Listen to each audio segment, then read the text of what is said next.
Okay, in today's video, we are going to show you everything in your red customer folder and just go through that with you so you can know what we did for the health protocol on your puppy here and what's expected after your puppy graduates at 8 weeks of age.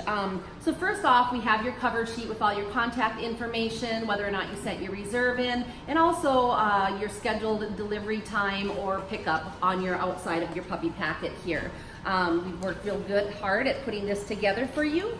We also have in here a copy of your invoice and any merchandise that you have purchased, so you can find that to take home with you when you get your file.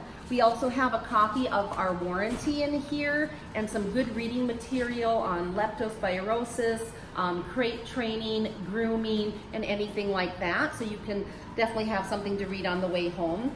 Next up, we have a very important canine health record that you will need to take to your vet within 3 to 5 business days to activate your warranty. This shows the entire history of what we've been working so hard on with your puppy to produce a healthy puppy for you. On the first side of this, we have the puppy's name and date of birth, and your vet will want to know that. Next up, we open it up here and it'll show what the puppy's dew claws have been removed or the tails have been docked if it's a poodle. Down below here, we have the microchip number. And that's good information. The puppy's microchip is located right between your puppy's shoulder blade. And then you get this little microchip card that also has the number on here. And on the other side, it has the phone number you can call. Wait, on here. The phone number you can call should be right here. And the website to the address is right down here. So you can call and register your puppy. It is not a GPS tracking device. It simply means that if your puppy chases a squirrel and gets off leash or gets lost in the woods and eventually gets turned up at a shelter or a veterinarian's office, they can scan that lost puppy for the microchip, and your contact information, your address and your phone number will come up, and they'll call you to say they found your puppy. It's only $20 to register your puppy, but the microchip itself is free with your puppy packet. Next up, we have the complete and entire deworming history that we've done. We try to deworm for every kind of parasite there is. We have vets that have commented on what a wonderful health protocol we have for our deworming schedule, but I want you to know that it's all considered preventative meds.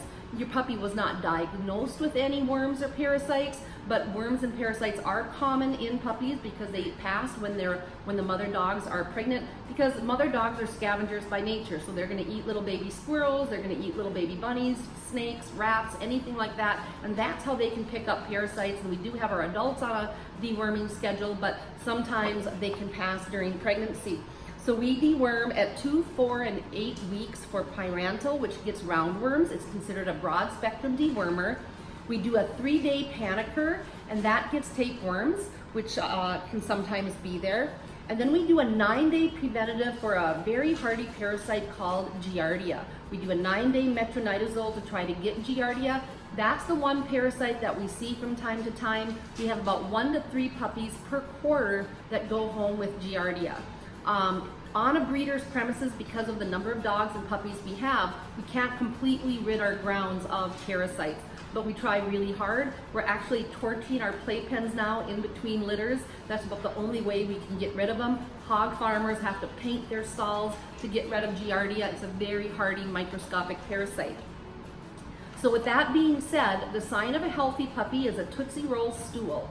The day of travel, whether it's by flight or auto, your puppy's stool can look a little loose or soft, what I call soft serve ice cream, and that would be considered normal the first couple days of travel. After about a week's time, you should see firm Tootsie Roll stools, and that's a sign of a healthy puppy. Most vets will do a fecal float test when they get a new puppy into their program just to make sure that your puppy is all clear. Next up, we have a product called Cultrazurol, which is a stress-related parasite. We give that at 6 weeks and 8 weeks. 6 weeks when they're starting to wean, and 8 weeks right before they travel home. So it's a very good protocol. Keep your eye on the stool. Do let us know if your vet finds anything, but no other dewormer should be needed unless your vet finds something, okay? And then you would just run another round of medicine, and then they would be all cleared up, especially in a pet home without, several dogs and puppies around. Down below is the flea and tick schedule. We don't do anything for that here. We do our adults. But you will need to start flea and tick on your puppy the first month you get your puppy home. And you do want to know that that's by weight and age. So do weigh your puppy and know how old your puppy is, and it's once a month without fail. And a good product to use would be Frontline, and you can talk to your vet about other products such as collars or oral tablets that might last for 3 months. Collars can last for about 9 months. So we like Frontline and Zodiac, those are the ones that we use. Then you'll also want to start HeartGuard, and your vet will start you on that. HeartGuard prevents heartworm. Over here on this side, we have the vaccination protocol that we've done, and we do the first Neopar, which prevents parvo. We do the first kennel cough, which is intranasal, and it's good for 1 year. However, some vets like to booster that because we give it pretty young at 5.5 weeks. We don't know for sure if there's an immune response, if the mother's immunities have worn off or not, but because we typically have a large number of puppies in our toddler room, we need to give something for kennel cough. So we do it at 5.5 weeks to prevent an outbreak in our kennel, but if your vet wants to booster that one, go right ahead. But they will ask if it was intranasally given, and yes, it was. Next up, we do a distemper combo shot, which gets distemper, adenovirus, parainfluenza, and parvo. And we give the first one out of a series of 4. And you'll want to do 3 more after your puppy leaves here. And you get it 2.5 to 3 weeks after the date written above the one that we've given. You won't need to get a distemper within 3 to 5 business days when you go in for to activate your warranty. When you go in to activate your warranty, you're just doing a well puppy check in case our vet missed something. So 2.5 to 3 weeks later, you're going to get another distemper, another 2.5 to 3 weeks later, another distemper, and you're going to get the 4th one. And when you get the 4th one, your puppy will be considered 100% immune. The last thing you need to get is your rabies. In Iowa, that takes place at 16 weeks. You can research the lepto vaccine. We do not cover any adverse reactions to that one. And you can also research Lyme's, which is if you're living in a heavily wooded area. Then you are completely done for the whole first year. That's your canine health records, and I hope that answers your questions.